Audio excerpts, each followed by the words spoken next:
जय माँ बगलामुखी। आषाढ़ अमावस्या कब है? पितरों की नाराज़गी दूर करने का दिन कब है?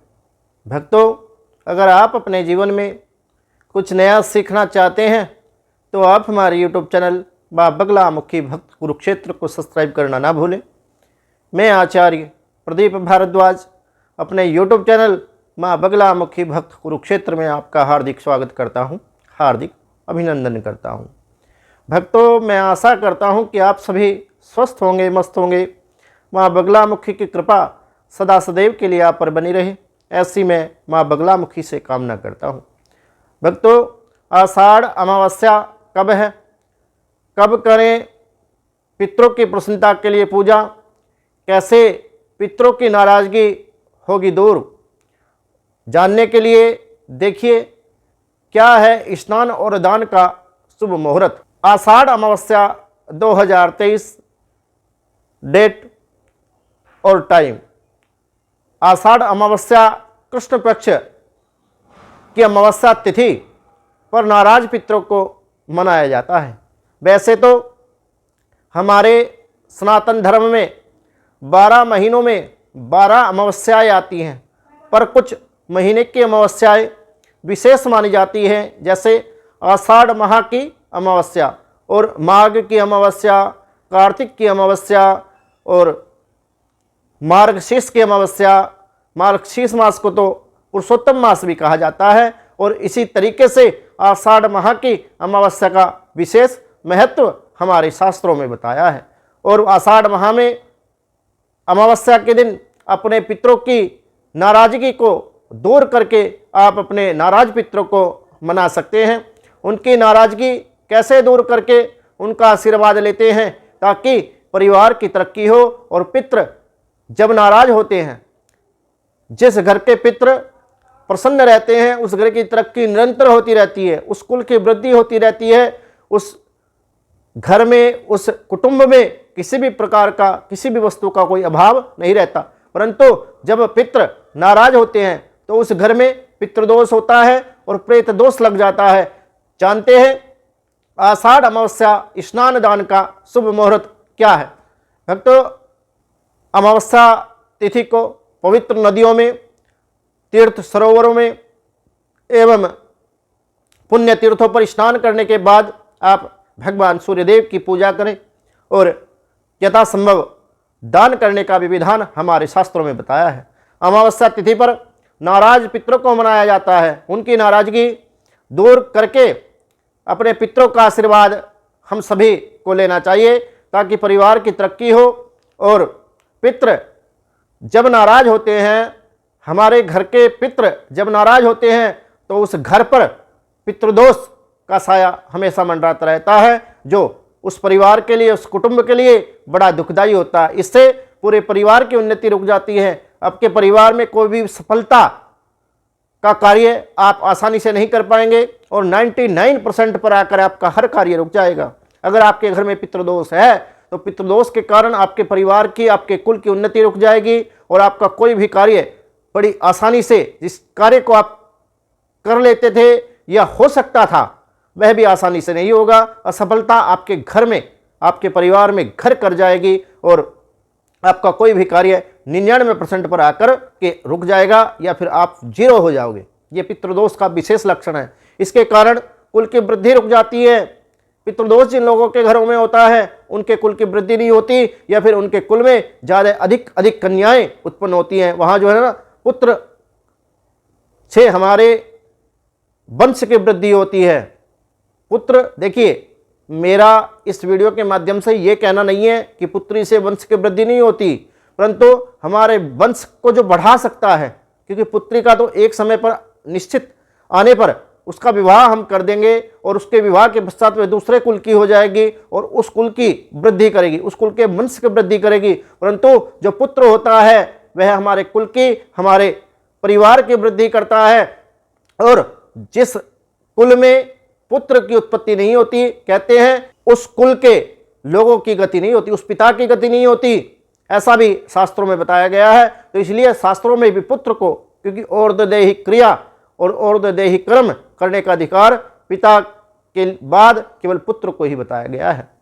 भक्तों, इससे पूरे परिवार की उन्नति रुक जाती है, वंश की वृद्धि रुक जाती है और अनेकानेक दोष, अनेकानेक कमियां या फिर परेशानियां घर में होती रहती हैं। आषाढ़ अमावस्या कब है? आइए जानते हैं स्नान दान का शुभ मुहूर्त और कैसे नाराज पितरों को खुश करें। भक्तों, आषाढ़ अमावस्या 2023 स्नान दान का शुभ मुहूर्त 18 जून को आषाढ़ अमावस्या का स्नान और दान का शुभ मुहूर्त प्रातःकाल 7:08 से प्रारंभ होकर दोपहर 12:37 तक रहेगा। इसमें आप प्रातःकाल 8:53 से सुबह 10:37 तक का समय लाभ और उन्नति का शुभ मुहूर्त है। यह बहुत विशेष मुहूर्त है। इसमें आप स्नान करें, दान करें और अपने पितरों की सदगति के लिए पूजा इत्यादि करें। जबकि सुबह 10:37 से लेकर दोपहर 12:37 तक का समय अभी आप अपने पितरों की सदगति के लिए स्नान कर सकते हैं, पूजा कर सकते हैं। पितृ तर्पण यथासंभव आप अपने पितरों की सदगति के लिए पूजा अवश्य कराएं। आषाढ़ अमावस्या 2023 पितृ पूजा का समय।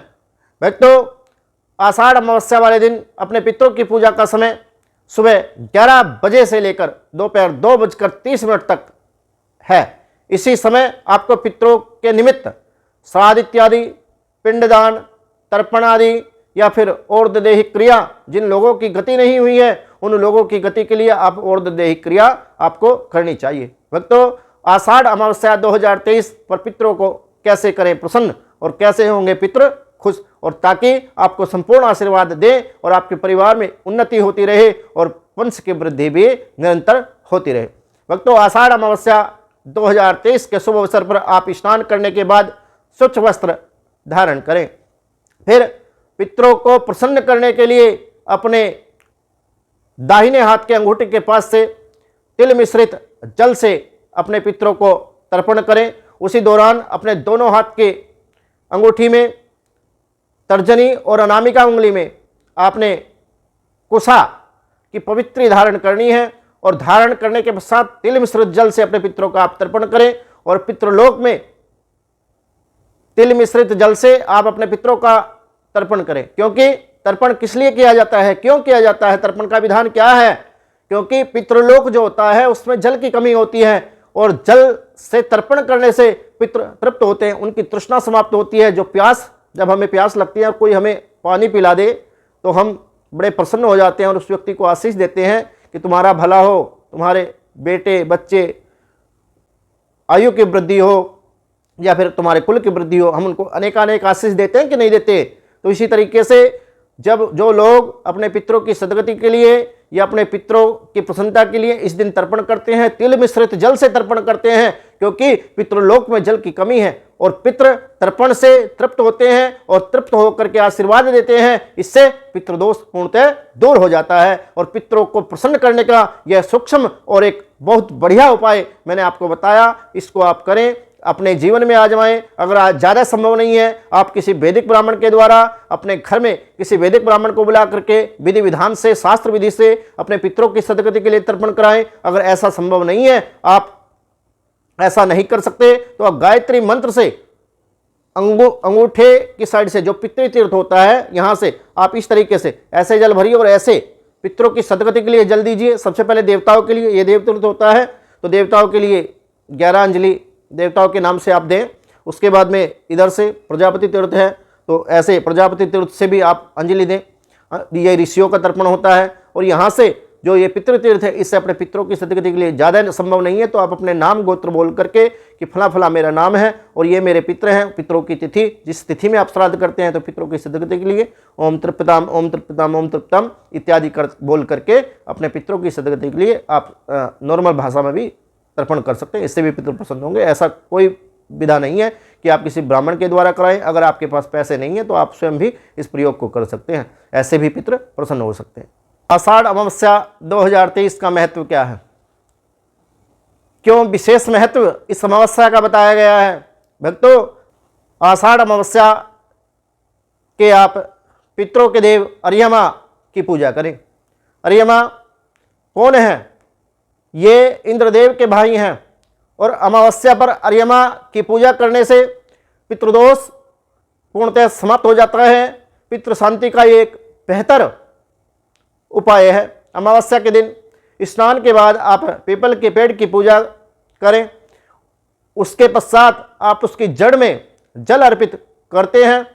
इससे देवताओं का आशीर्वाद तो मिलता ही मिलता है, पितरों का भी आशीर्वाद पूर्ण रूप से मिलता है। क्योंकि एक श्लोक के माध्यम से मैं आपको बताता हूं कि मूल तो ब्रह्म रूपाया, मध्य तो विष्णु रूपणे, आग्रता शिव रूपाया, अश्वत्थाय नमो नमः।